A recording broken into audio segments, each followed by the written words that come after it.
Hi friends, ఈరోజు నేను omelette వేస్తున్నాను. ఉల్లిపాయ ముక్కలు, పచ్చిమిరపకాయ ముక్కలు, అల్లం ముక్కలు వేసాను. తర్వాత సాల్ట్ వేస్తున్నాను.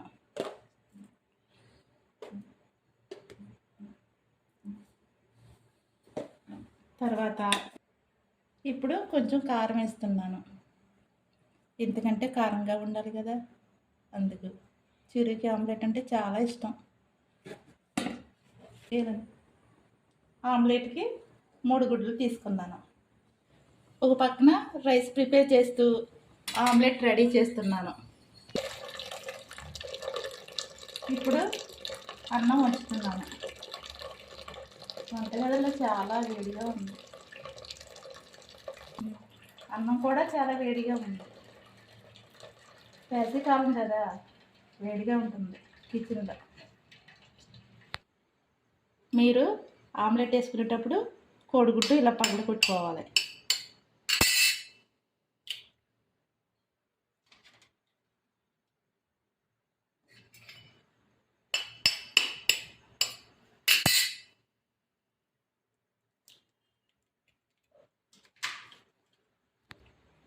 తర్వాత మిక్స్ చేసుకోవాలి. ఇలా ఇదంతా కలిసే వరకు బాగా సాల్ట్, కారం, ఉల్లిపాయ ముక్కలు అన్నీ కలిసే వరకు ఇలా మిక్స్ చేసుకోవాలి. చాలా టేస్ట్గా ఉంటుంది. మీరు కూడా ట్రై చేయండి. ఇప్పుడు గ్యాస్ వదిలేస్తాను. ఇది ఏంటి పడట్లేదు? పడింది. తర్వాత మూకుడి పెడుతున్నాను. నాన్ స్టిక్ మీద వేద్దాం అనుకున్నాను కానీ అంత బాగా రాదు. అట్టు ఆమ్లెట్ పడకదు, అందుకే మూకుడు పెట్టాను. మీరు చూస్తూ ఉండండి, మళ్ళీ మర్చిపోతారు ఆమ్లెట్ ఎలా వేయాలో.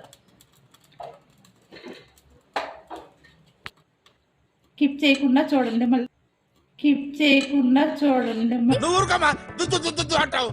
ఇప్పుడు ఆయిల్ వేస్తున్నాను. కిప్ చేశారంటే మళ్ళీ మర్చిపోతారు.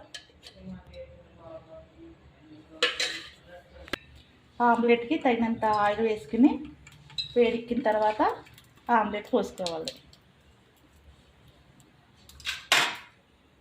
ఆయిల్ వేడెక్కిందో లేదో చూడాలి. వేడెక్కుతుంది, కొంచెం వేడెక్కింది, పోస్తున్నాను.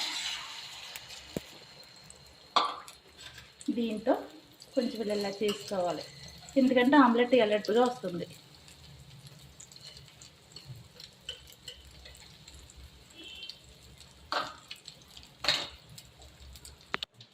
ఇప్పుడు ఆమ్లెట్ని తిరిగేసుకోవాలి.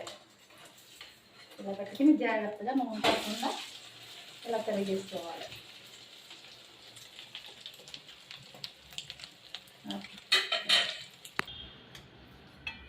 ఆమ్లెట్ రెడీ అయిపోయింది, తీసేస్తున్నాను. Tasty omelette ready.